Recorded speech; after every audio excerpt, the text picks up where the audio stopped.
This is the KoperCrabb podcast.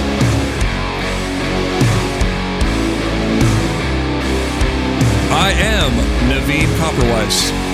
I'm Chaney Crabb. We play metal, and we talk about it. And we made this podcast together. We met on the road. Here's our story. So, my mom told us that we need to explain more who we are. At the beginning of the podcast. Like what the podcast is if you've never heard of us before. So that was our lame attempt. Yeah. Completely horrible. Oh, let's get situated here. I really like that song. I think I have talked about it before, but what a jam. It's a jam. It's a jam. I always like listening to it. I play it about 5 times before we start recording. That's true.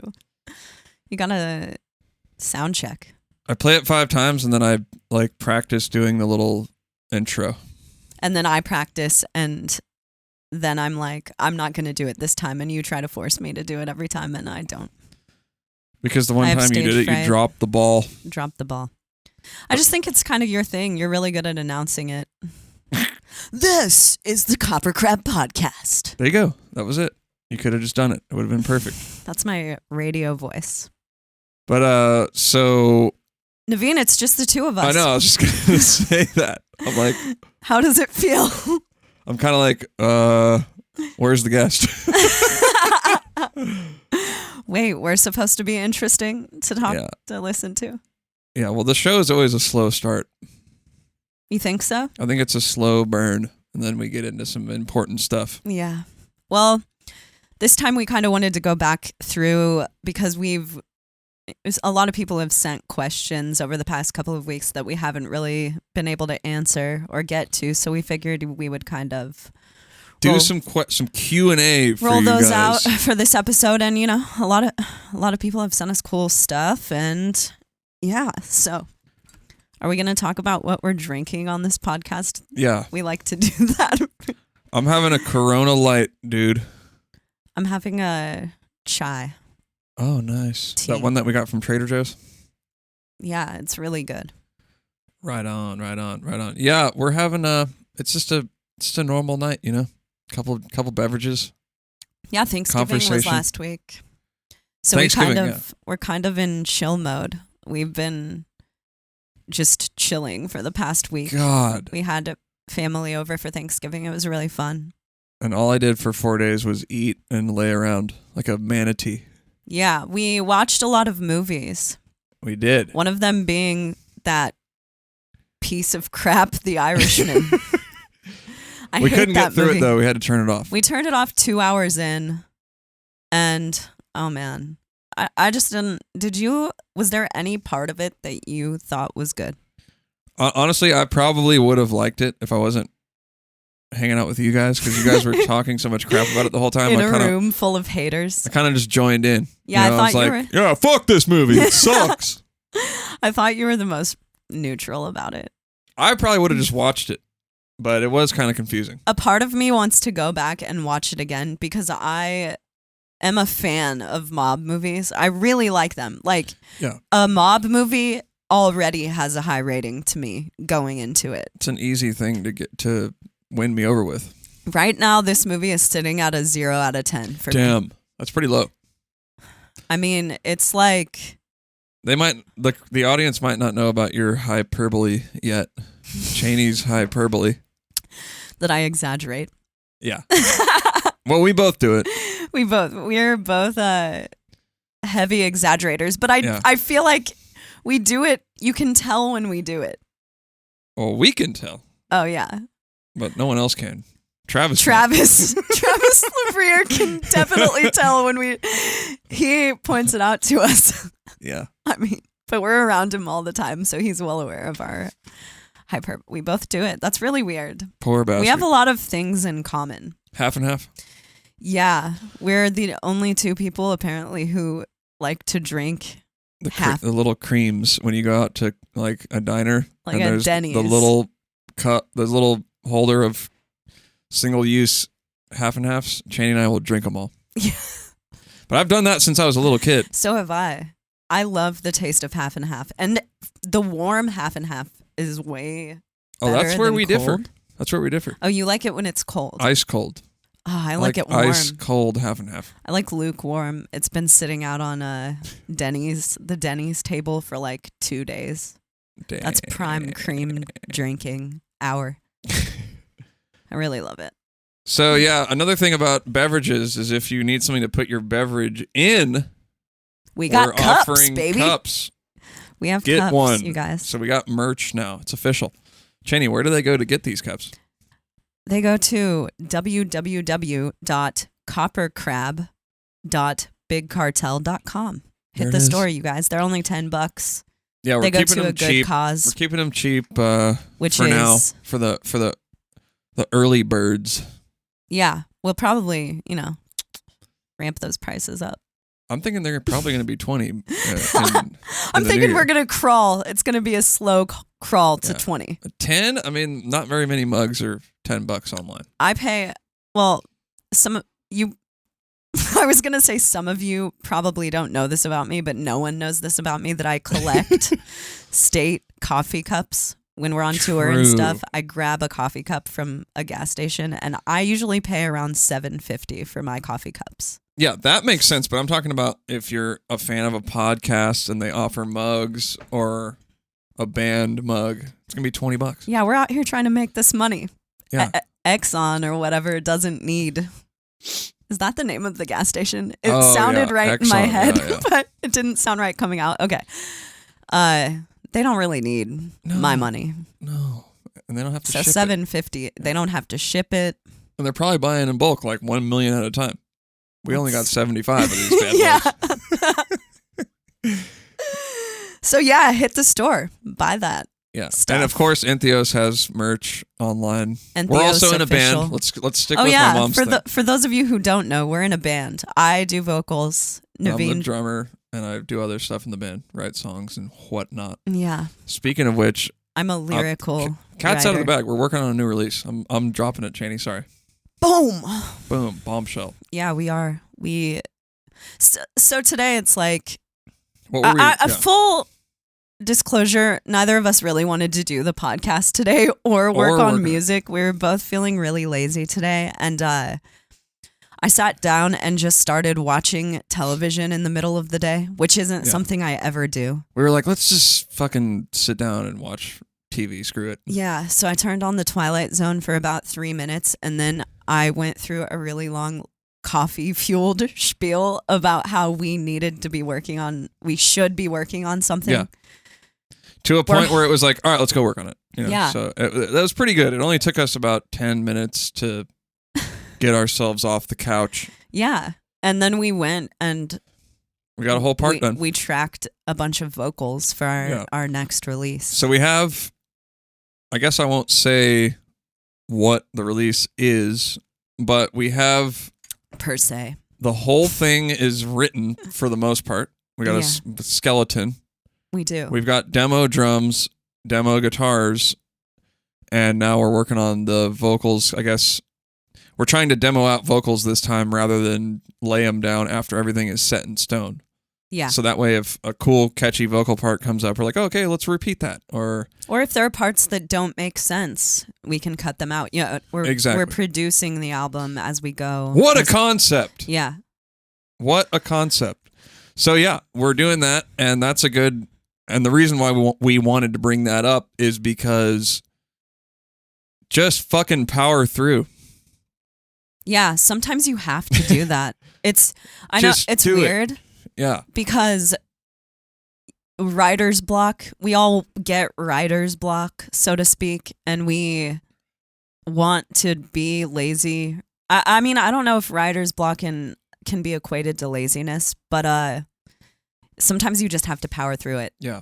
I think writer's block can come from your mind being too overactive. Totally. And you're not taking any action. Which and we have a question about We this. do have a question about this, and I thought it was really good because it hits a lot of things. And Okay, so this question is from Lori.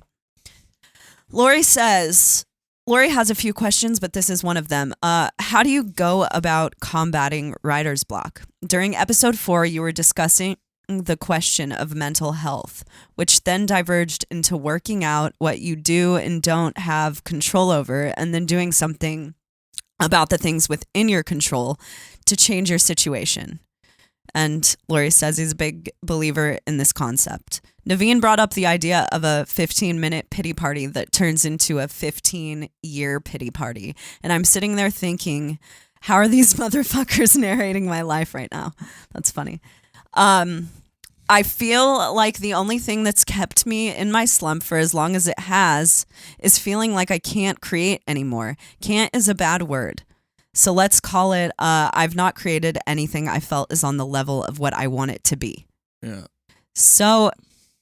Well, none of us do that. Yeah. I mean, that's a given. That's just like the artistic way. Nothing is ever going to completely be what you want it to be. If there's you get glimpses of it, right? Totally. Where you feel like that's something that's just it's working, it's rock solid, but you're always going to be bouncing back, going back and forth in your head, and which is both good and bad. It's good because you're analyzing what you're doing. You're trying to make little changes to get everything perfect, right? But it can also go too far to where you don't get anything done and you're paralyzed because you're on the couch thinking about what you should do next. Yeah. Overthinking is a problem, and it's sort of all the problem. It really is. And I've touched on this before, that something I think you're really good at is that you just will pump stuff out, even if it's the cheesiest thing ever. Like, there's no discretion to what you can track and have tracked on your computer, but inevitably you're going to write something that you like. Yeah. And this overthinking about stuff being too cheesy or too this or too that, or not something that you necessarily want to play, that's all just your mind and your anxiety defeating your artistic expression. Yep. And when you do that and you don't put anything, you don't write anything, is that really helping? No. You? No. Yeah, no. It's like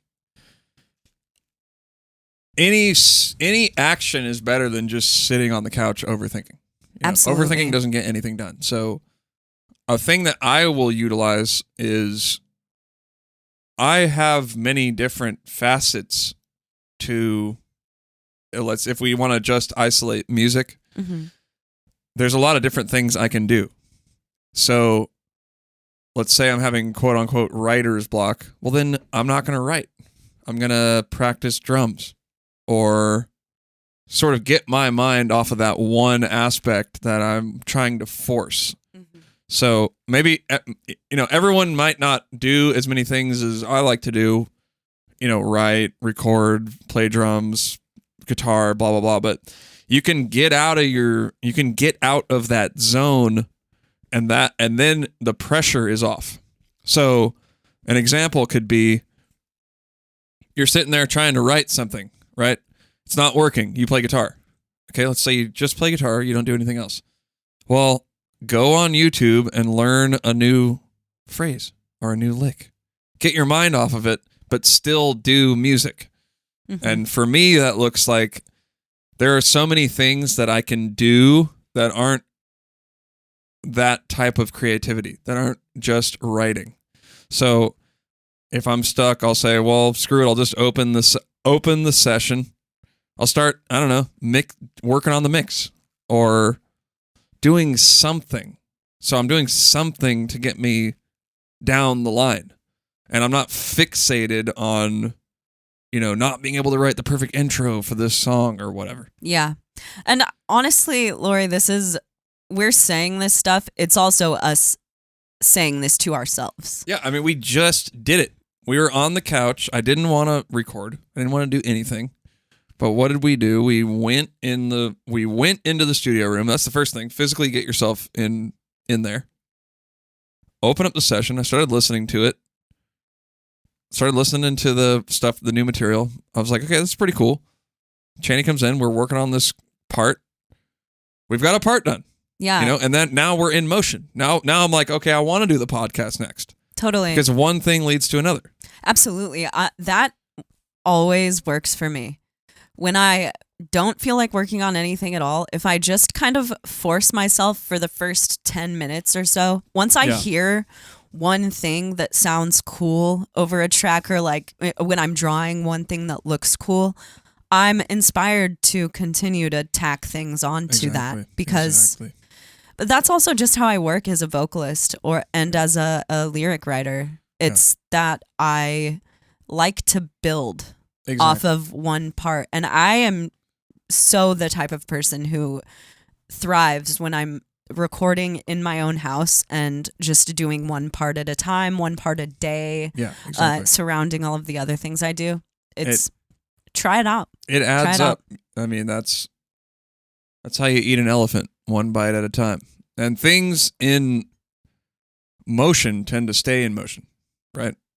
So like I was saying about the pity party, once you go down that road, your inclination is to keep going down that road. And it's just like anything else in life. Music is exactly the same. The more you put it off, the more you're going to want to put it off. So just for me, my trick is open the session. If I can just get in there and open it up, usually something good happens. So I don't know what that's going to look like for Lori or for everybody out listening, but maybe it's, okay, physically pick up the guitar or pick up the drumsticks. You know what I'm saying? Because you can force out at least some level of productivity. It's better than doing nothing. Anything. Any practice or anything that you put into your craft is going to be beneficial. Exactly. Like you don't have to feel creative to just like drill techniques or something like along those lines. Yeah. There's plenty of mechanical things that you can do if you want to get something done, but you're not feeling hyper creative. Totally. You know, that's you can learn mechanical elements of your craft. Exactly. Just build on it. And I think once you're going in that direction, well, now you're getting the creative juices flowing. Oh yeah. Once you add a new tool to your toolbox, so for last week I learned a new roll on drums because I've been practicing drums a lot lately, and I learned a new pattern, and I've been just working on things with that pattern for the last week now, and I didn't even know it 2 weeks ago. Yeah, and the level of tools that we have to inspire ourselves or keep ourselves occupied or get better at whatever it is we want to do. Come on, man. Yeah. No excuse. Don't let yourself get into a life rut. Yeah. Oh, that's the worst. Because it's easy to do. It's easy to do in every facet of life, to just kind of be complacent with how things are going and let your mind defeat you. Mm-hmm. So that's really, it's all about mind over matter. Or matter, I don't know. You just have to, sometimes you have to defeat your own mind and your own anxiety. We all have it. Oh, yeah. So don't. I'm teetering on the edge every day. Me too. I'm just barely hanging on by total insanity. And I'm sure that there are many, many. Is there anyone who can't relate to that? Yeah, totally. Everyone that you see out there producing and putting stuff out is just defeating their mind every day. Exactly. You can choose to go one way or the other. Totally. So, first-hand experience today, we're working that plan. Yeah, and we've actually gotten a lot more done today than we have in like a long time. Yeah, a long time. And another thing that really will jam people up, and it messes me up too, is thinking that I need a huge chunk of time to work on something, or I need a clear day, right? Just get 20 minutes in. Yeah. I mean, it's not like we worked on that part for very long. Mm-hmm. We were working on it for like an hour and a half, I think. That's been a huge issue for me. Half, dude. I'll do that too. I'll say, okay, I need an entire day to sit and track this part. But it never takes a day. Just get in there and get something done. Yeah, especially if you're prepared to go and track. It doesn't take very long. So exactly. Like on my phone, I wrote the screensaver. I made a little screensaver that just says, this is so corny, but it just says, just show up. Just show up and do something. So I try to look at it whenever I'm feeling lazy. Corny, just because something's corny doesn't mean it's not true. Wow. Yeah. That's an old Chinese proverb, I think. Just because it's not really a proverb. Proverb? Proverb. All right. So we're trying to answer, since we've had guests, we kind of touched on that. We're trying to answer more questions. It's been, you guys have been missing just the Chaney and Navene thing. Yeah. Having guests has been very rad, though. It's brought a new element to the show, and it's really fun. We have some more people. Yeah, it's really planned to come on. And the last episode was awesome. All that stuff that Andrew was telling us. His story is just awesome. If you haven't heard it, go back and check it out. Go check it out. Super inspiring. All right, Chaney, what do we got next? All right. Ryan said, hey, I know this isn't a super insightful question. Well, hey, Ryan, it doesn't matter. We take any kind of question you want to shoot at us. Or anything, but it's not a super insightful podcast. So. Yeah. It's not all philosophy and religious talk. I know this isn't a super insightful question or anything, but I'm super curious what your guys' ideal tour lineup would be. Either playing or just seeing. I think Entheos, Zeo, Disentomb, Vidalharta. Is that how you pronounce that band's name? Don't ask me. Don't ask me I'm either. not going to be able to nail that one. I know who they are, though. Me too. And Humanity's Last Breath, in no particular order, would be the most insane show. I also want to say I love the podcast. Thanks, man. It's super inspiring, helpful, and just fun to listen to. Thanks. Well, thank you. I'm glad you enjoy the sound of our voices. We have fun making the podcast. It's a great time. Yeah, we love it. I mean, that's why we do it, because we think it's fun. Although we sound really somber and like we're having no fun right now. We're just Not true. No, we're having fun. I'm always having fun. What would be your ideal tour lineup, Navene? For us to go to play on tour with? Yeah. I'm thinking probably Meshuggah. Yeah, that'd be cool. When we got to do that. That's like a milestone. Yeah, Meshuggah is a sick band. I honestly just like touring, like a tour that draws decently, that friendly people are in the other bands. Like I'm not on a dream tour. Let me just get a nice solid tour thing. Yeah, I'm trying to get, that is a dream tour. You know, a dream tour is really for me when everyone is fun, we're really getting along, the shows are solid. That's so true. That's such a good point. I don't dream of going on tour with anybody. I mean, I'm like, it would be cool if we went on tour with Meshuggah or a bunch of other bands, obviously, but a dream tour is when you leave the tour having connections with the people you're on tour with, and you saw a bunch of your friends and you had a blast on the tour. Good answer, Chaney. Thanks. We've been on a couple of dream tours. Yeah. Already. Oh yeah. I mean, when you go on a tour and you really connect with everybody, a dream tour is, here's our dream tour. We go to play a show and everyone in the crowd is super fired up to see us. That's the dream tour right there. Because it makes things so fun. And people, I don't think a whole lot of people realize that you could land a super big tour or a quote unquote dream tour and nobody will be feeling you, right? Or people really in the other bands are assholes. Or I'm not saying that every big band tour, you know, some people are assholes. Yeah, you never know. You tour with, you never know. You never know. And so I just think that people don't really quite always realize that, right? Yeah. You sort of what's that? Like you see it with rose-colored glasses. Totally. We've played a lot of my personal dream tours and dream shows. One show that really comes to mind is earlier this year, that Kansas City show at Riot Room. So good. You remember that?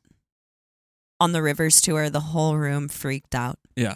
There were a lot of awesome shows on that tour. We always have really good shows in Kansas. Yeah, we really do. Yeah, we've done some dream tours. Yeah, I'd say so. I'd say most of them are just really fun, awesome. Everybody's cool. And That's honestly, that's living every the dream. every time we get a tour offer, I'm kind of like, yes, we get to do it again. Yeah. Like, thank the universe or whatever that we are a band that people want to take on tour. That's the dream. That's the dream. I mean, right man, there's so many different perspectives on what the dream is. The dream for me 10 years ago, like we've talked about before, was like traveling around playing vets halls to 30 people. That sort of still is my dream. Yeah. If everyone's having fun at a show, then it's a dream show. Exactly. And so, Chaney, we haven't really been on tour in how long now? We were on tour over the summer. Yeah. We got back in July. So July, August, September, October, November, December, 5 months. Are you starting to miss it? I mean, I do and I don't. I love touring and I love playing shows, but I also really love being at home. Yeah, agreed. And we'll be back on tour. Does this thing happen to you? It sort of happens to me. Like I'll be, I don't know, out and about, and just some little thing will remind me of tour, and I'll really miss it. Of course. Like I'll go to a Starbucks or something like that, and I'll just I'll just put myself how it feels to be on tour for a few seconds. Yeah, you'll have a tour deja vu. Yeah, you know what I mean? Totally. Or just hear a song or something like that. Well, it's that's hard. What makes me miss it. Absolutely. It's hard to like not walk into a Starbucks and think of going in there with our crew because we stop there every day. I know. Yeah, I love touring. I love being at home. We're going to be back on tour, so there's not a part of me that's like, oh my God, I miss that, because I know that I'm still in a band. Exactly. And we're just writing a record and, doing life at home. So we're kind of chilling doing that, and we'll be back on tour. But if I was not in a band and was not touring, I would miss it so fucking much. I know. I remember this time that I went to Boston to work on some music with a dude, and it was the first time that it was like right after I left Animals, and it was sorry, my tea kettle lid just poured off. Trying to be fancy, but oh yeah, little tea kettle. Okay, anyway, and I remember I hadn't it was like right after I left Animals. And well, not right after, but it had probably been 6 months or something. And I hadn't traveled anywhere. And I remember getting there and getting off the airplane and just missing it so bad, just missing traveling and playing music and stuff like that. And there's just a real nostalgic feel to it that I think once it gets in there, you're always going to crave it, in some way or another. Even if everything's going great for you and you don't even really want to do it anymore, it's still this nostalgic thing. Oh, yeah. There's nothing like it. There's really nothing like touring. And we can say there are a lot of bad things about touring. We're not trying to tell you it's like a dreamland, never land or anything like that. But once you start touring, it's just such a different kind of life. And I don't know, it does something to you that, it's always there. Yeah. I'm always going to love touring. I always have, though. I can't imagine life without that element, because I've always wanted to play music. It's always been what I aim to do. So I don't really know how it would feel to not want to do that. I know. Especially for me, I've been doing it, I've been doing it on and off for so long that I honestly can't imagine not doing it. But I had a question for you, Chaney, something that we've never talked about on the podcast. Yeah. That people they're wondering this, right? Mm-hmm. I think I know what you know you're where I'm say. going? Yeah. What's it like? Everyone wants to know, to be the only girl on tour. Because I know that when we do interviews, they always ask us, and they put it in a way like it's a negative thing for you right? They'll be like, it must be so hard touring with all these dudes. That really, and they don't. Obviously, for us, we don't even think of it like that. Yeah. And that's why I think we don't even talk about it, is because it's not an issue. It's a non-issue. It's not even something that anybody ever thinks of. No, yeah. And that's not to say that I'm like a dude or what, I told it does bother me when people ask me that and spin it that way, that it must be so terrible for me. Yeah. Because I've got to be honest, there has never been a time when I've thought that I had a more terrible time than my peers. I know.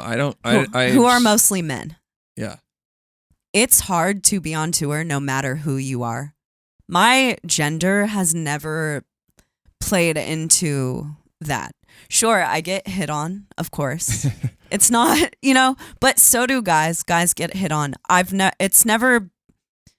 Not at metal shows, they don't.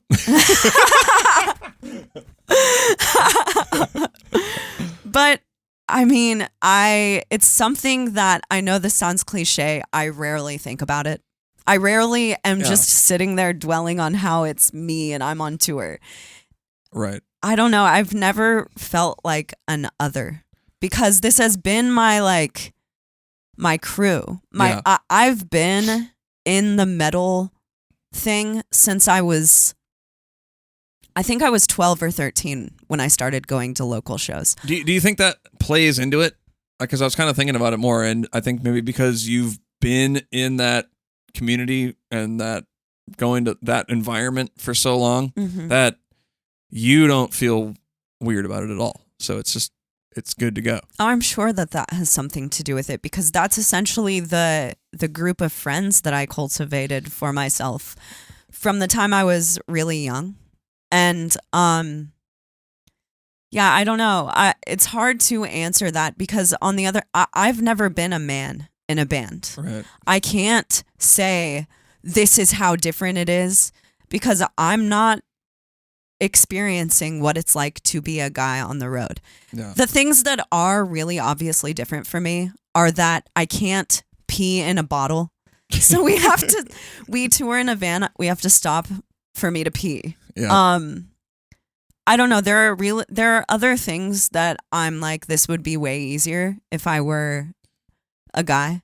Like what? Like that. If I could pee in a bottle, it would make my life so much different. I mean, is there any other things or is that it? I mean, I'm sure there are other things. I'm just totally kind of blanking on it right now. Guys, I think I don't get like completely naked in the van. They're just like really, there are day-to-day things that are different. But I don't know. I think it's very hard to tour no matter who you are. Yeah. And I think people might have the idea that dudes, the guys on tour, are going to maybe act a little bit differently around you or treat you a little bit differently. Mm-hmm. And that's not the case because I can tell you from somebody, we're close. Obviously, we're a couple. We've been together the whole time before we even started the band. Mm-hmm. So I can observe how people act towards you, and it's no different than any other person. Yeah. The only thing, sometimes I've wondered if it's harder for me to make friends with some people because I'm a woman and they're not always used to being around women.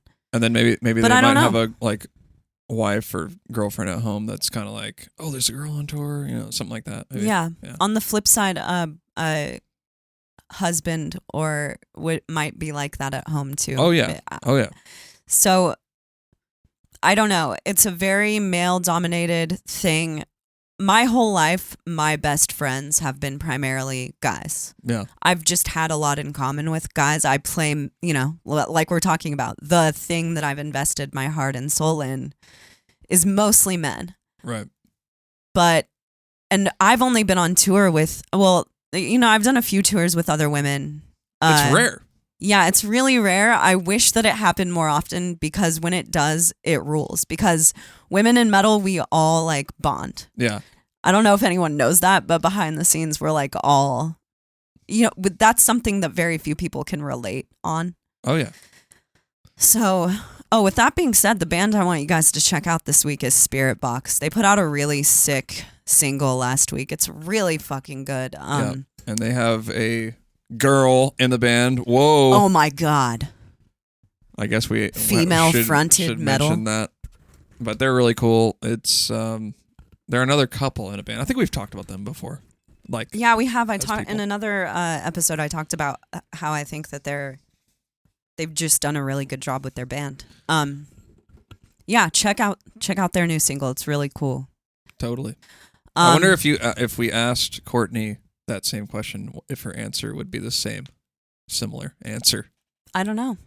Everyone has a different experience at the same time. Someone else could tell you that it's the hardest thing ever to be a woman in a band. I'm just speaking from my perspective. Right. And you also have to keep in mind that I don't know if people are acting differently toward me because I am just meeting a lot of them. And a lot of people I've been friends with because we've toured with before. And I don't know. Yeah. But there are definitely subtle differences in being a woman on tour. But at the same time, we're all living in a tiny, confined space. Yeah. We're all going through things. There are things that are easier for me because I'm a girl.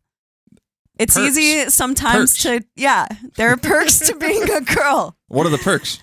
I mean, I don't know. It's just like I don't look like a rugged dude if I run into a place that's not allowing people to pee in their bathroom and I have to pee. Yeah. They're going to be like, they're going to let me in. I probably am kind of, I don't know. That's just how people are. So they have stereotypes. The pros and cons revolve around peeing. It kind of seems like it, doesn't it? I mean, I'm just on my day-to-day agenda. It's like, what do? You go to the bathroom, you go to and it's like that stuff. So yeah, I don't know. Here's one thing that's different. It's easier for people to spot me in a crowd than it is my band members. Yeah, because I'll just wear a hat, I won't wear a hat on stage, and then I'll put a hat on. Yeah. And I know just from walking around with you, mm-hmm. a lot of people, they just go straight up to you and not me, which is great. I like that. So you're my shield. Yeah, I'm like a recognizable. And Travis doesn't play with glasses, and he wears glasses. It's kind of a Clark Kent situation. It's a Clark Kent. So yeah. Can I ask you one more question about the girl thing? Sure. Okay. It's funny. I've got to say, it's funny that this is the question that girls with women kind of loathe. Yeah. And you're my fiance, and you're asking me. But another thing that I've noticed is I think we should talk about that stuff. I think we should talk about it, and because people are probably wondering, but I have noticed that most of the time when people really want to talk about the fact that you're a woman, it seems like the interviewer or the person is usually a girl. Would you agree with that? Yeah. From my experience, I would. I would. Most of the time when people ask me what it's like to be a woman in a band, and they feel bad for me, it's women. Because they're thinking of what maybe they have limited experience with it, or they're just using their imagination on what it would be like if they toured, and they're thinking that would be kind of rough. Yeah, or they think that, they assume the worst about guys. And I'm here to tell you that there are a lot of good people in this world. There are a lot of people who don't choose to be, who are not good people. I'm not certain that it's limited to their gender. Mm-hmm. No, of course not. I mean, it's a variety of factors. Yeah, there are a lot of things. I'm not going to say, like I said earlier, some people that you go on tour with, you're just not going to get along with, or you're just not going to be best friends with, and that's okay too. No. But yeah, it's hard to tour, man. And yeah, that's pretty much. Man or woman. Man or woman. It's fun to do and slightly hard to do. Yeah, you give up a lot. But I always wondered why so few girls do go on metal tours. And I don't know if I think it might just be, you'd have to sort of crunch the numbers on that one. Mm-hmm. But more dudes listen to metal than girls, right? Yeah. And totally. they attend the shows, it's usually more bros in the shows. Mm-hmm.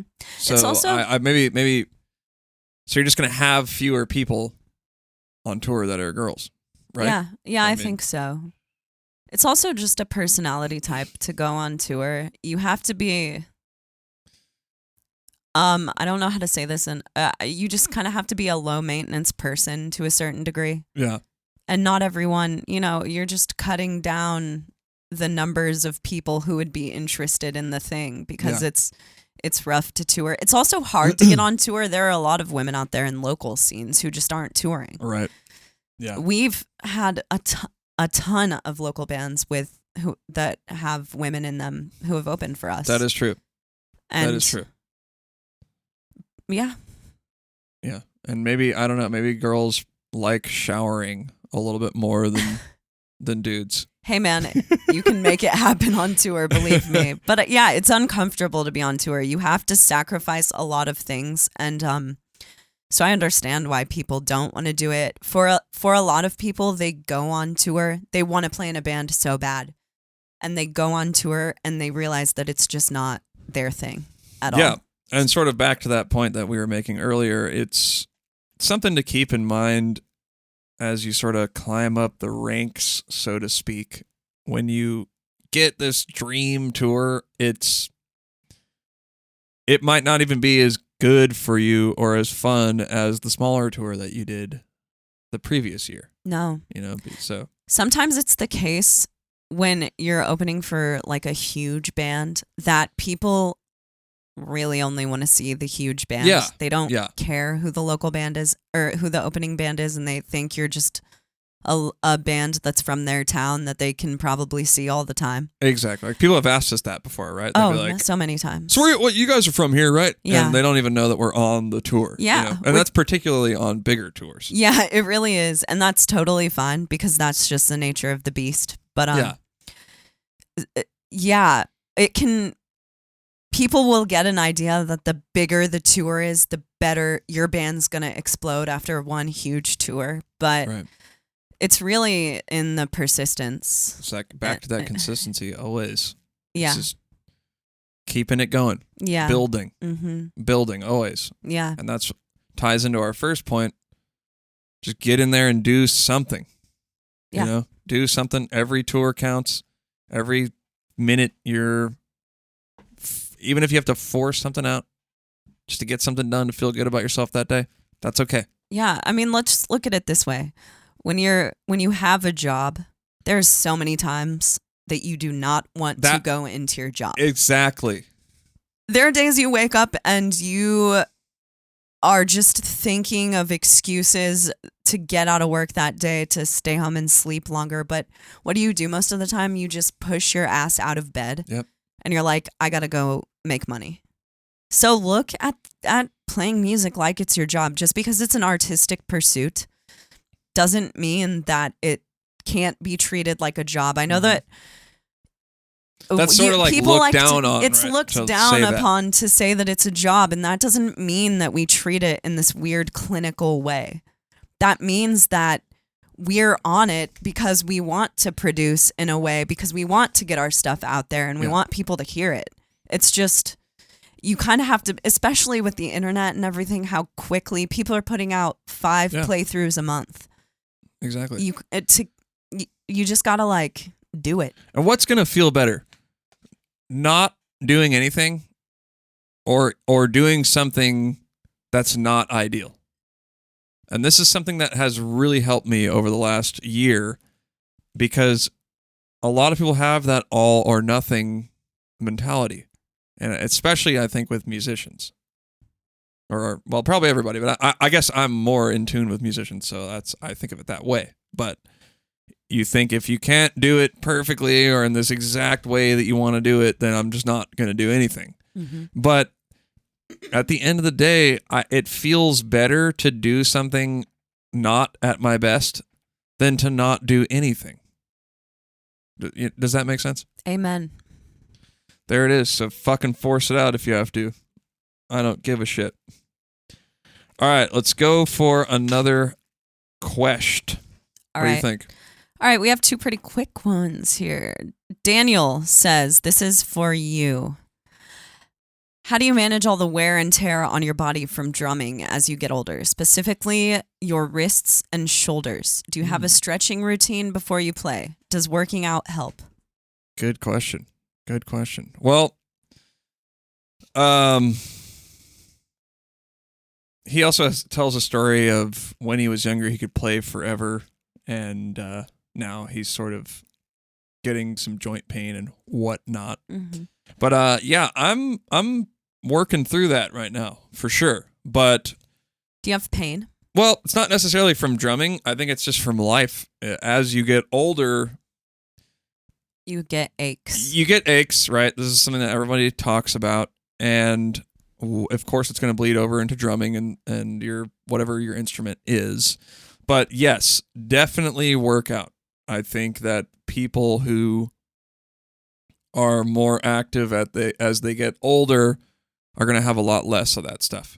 So when I play drums for a long time, or my wrists don't really hurt at all. The thing that will bug me is up here in my traps will start to just get real tight, but that's just sort of an imbalance that I have in my body, and that happens if I work a long day or whatever. It doesn't really matter. So things that I've been doing to help that are yoga, which I used to kind of not be a fan, but started doing a little bit of yoga, which is just you can go on I just go on YouTube, do stuff off of there.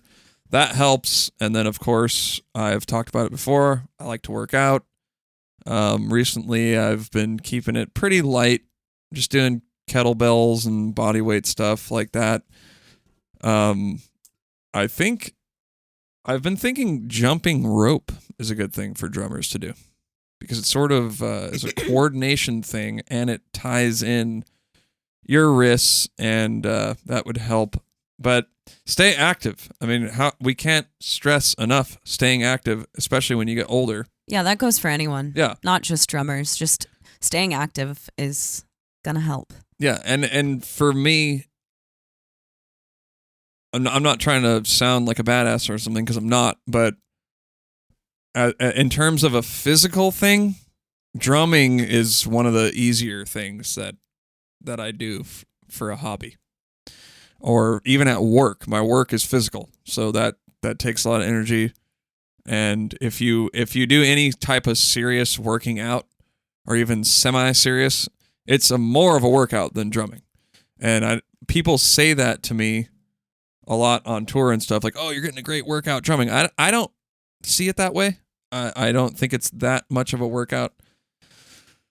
So yeah, basically what you want to do is bring your strength level be well beyond playing the drums, and then playing drums is going to be a walk in the park. And also, another thing I would tell Daniel is to make sure that your technique is flowing. You want to be loose. You see a lot of drummers, and this happens to me if we haven't played in a while, and I have just a lot of, I'm just really excited when I get on stage. I'll tense up, and just like my forearms will get all pumped up, and it'll be really hard to play.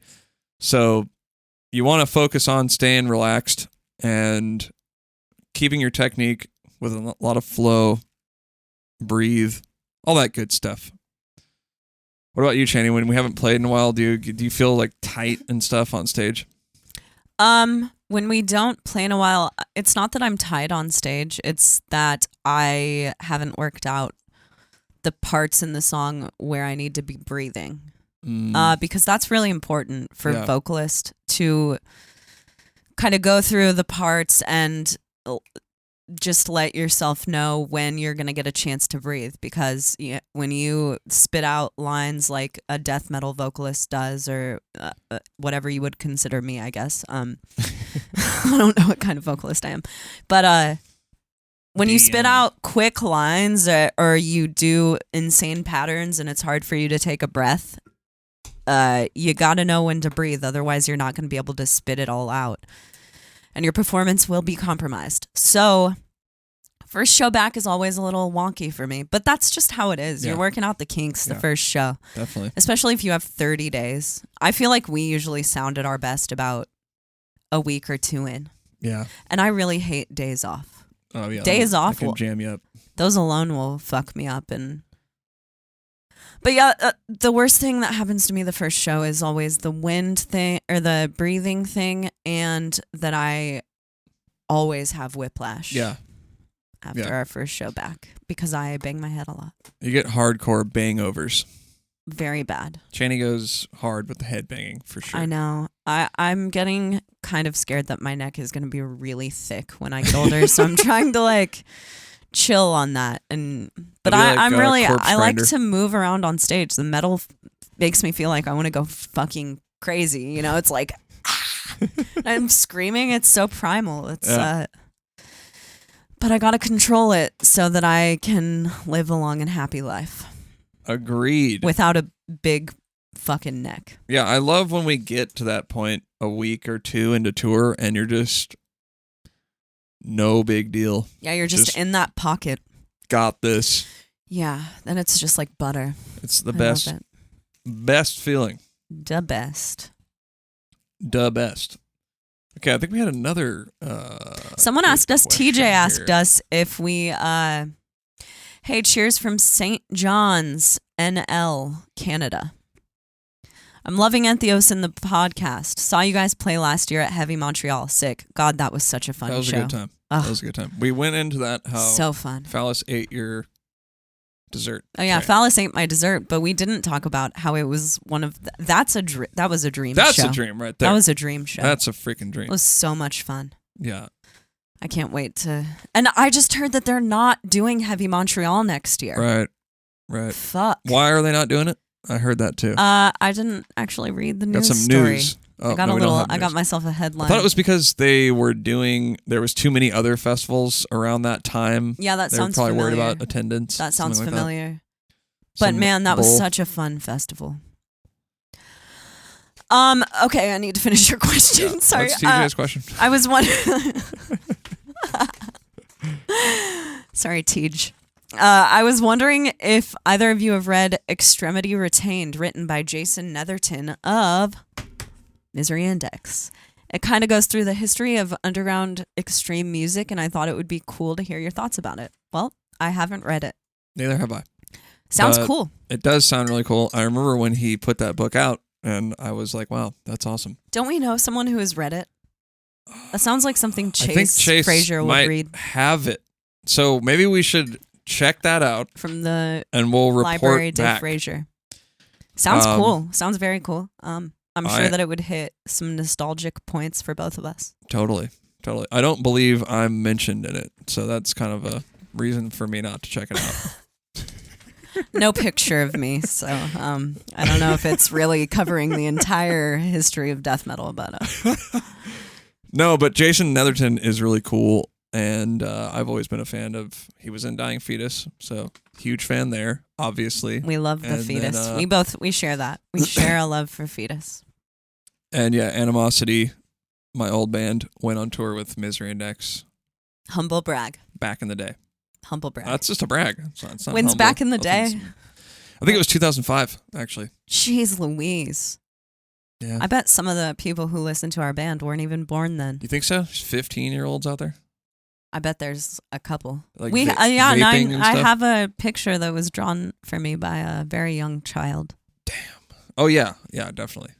I don't know if they're listening to the podcast, though. No, There's but foul language. To metal. That's something that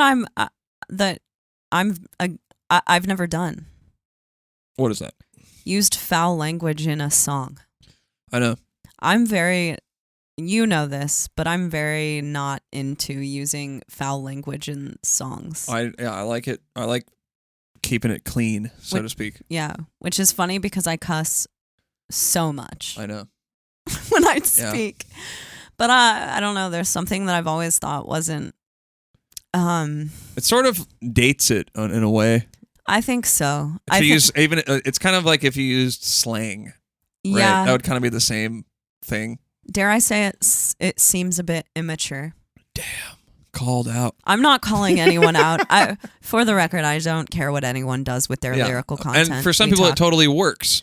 Totally. It totally works. Lamb of God, hello. Duh. See who gives a fuck. That's like one of the sickest lines. But it's just not a Chaney Crabb It's line. not the Chaney way. No, it's Swear not. in real life. Keep it clean on album. Yeah, it's not even about I'm, being clean. It's just, I think it's about the way that you want to express your ideas. Totally. So to And speak. it's just about, my influences. I'm very influenced by poetry. I'm a huge fan of lyrics and poetry. I read a lot of them. And I just think it sounds a bit more eloquent to form your thoughts without cussing, which is funny because maybe I don't sound as great as I want to in real life. Yeah, I agree. I hear you. Maybe I should feel the clean it same up way. a little bit. Sometimes I wonder about that. I'm like, oh, should I clean it up? My dad, remember we were talking to him about it because he was kind of imitating us on the show. That I was like getting him hyped, saying like, "It's the motherfucking podcast." Oh yeah. And I was like, I don't know. Do you think I should clean it up a little bit? And he's like, no, man, fuck that. So, I mean, hey, what can you do? so keeping it But going. yeah. So let's see. What do you think, Chaney? One more question here.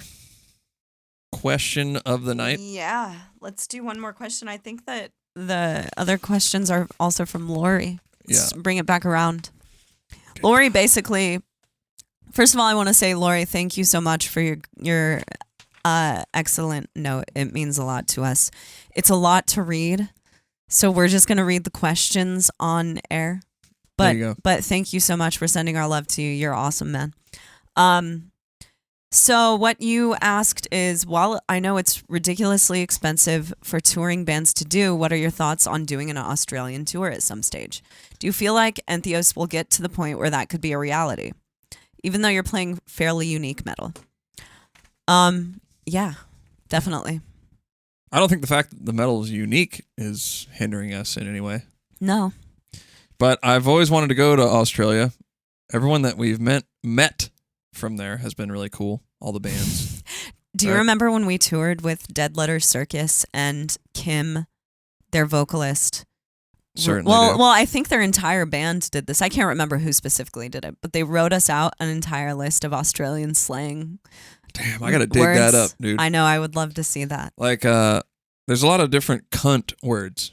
So many cunt. Big cunt was like you're a bigger dude, right? You're kind of buff. He's a big cunt.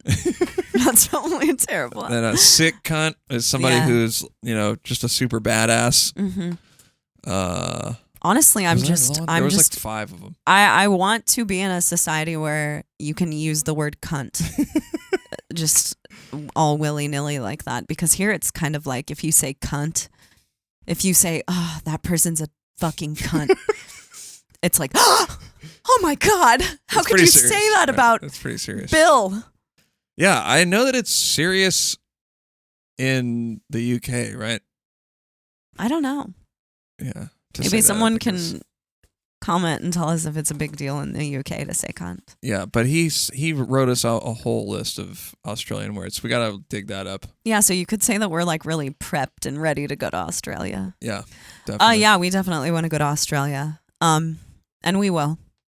For sure. We want to go everywhere. We want to go to Japan. We want to go to Timbuktu, okay? Yes. Antarctica, the moon. Yeah. Pluto. We like going to all those even places. though it's not a planet. Is it? I think it is a planet now. Oh, okay, it's back. We'll go. Book us. Really, Lori, what it comes down to is that we like to look at our budget. Yeah. When you get offered a tour, you get a thing called a guarantee.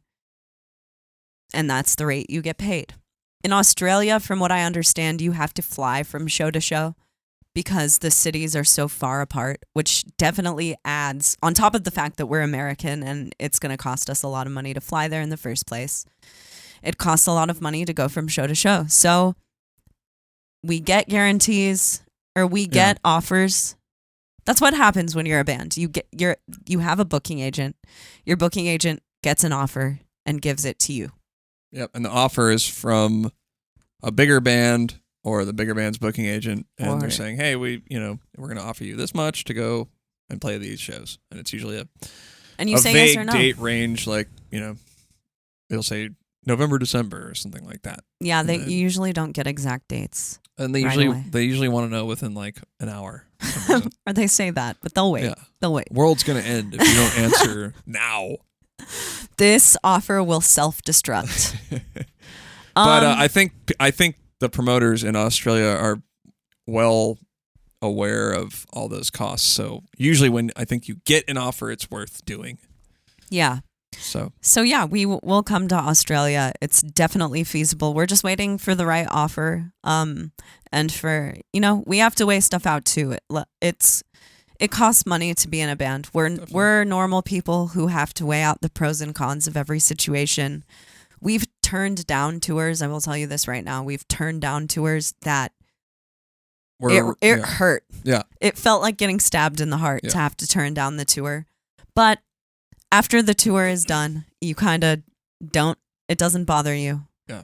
And you know that you may have lost money, because a lot of this is like an up in the air thing, because bands rely on merch sales as well.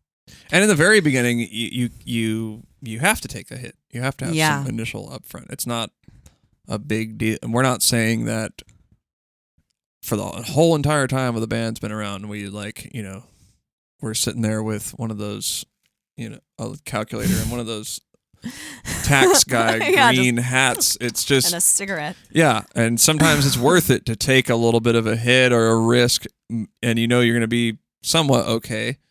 That happens too. And I'll tell you right now, we took hits as a band. Yes. We took really awesome tours for really not awesome money. And we needed to do it. And you have to do that We when needed you're to do it.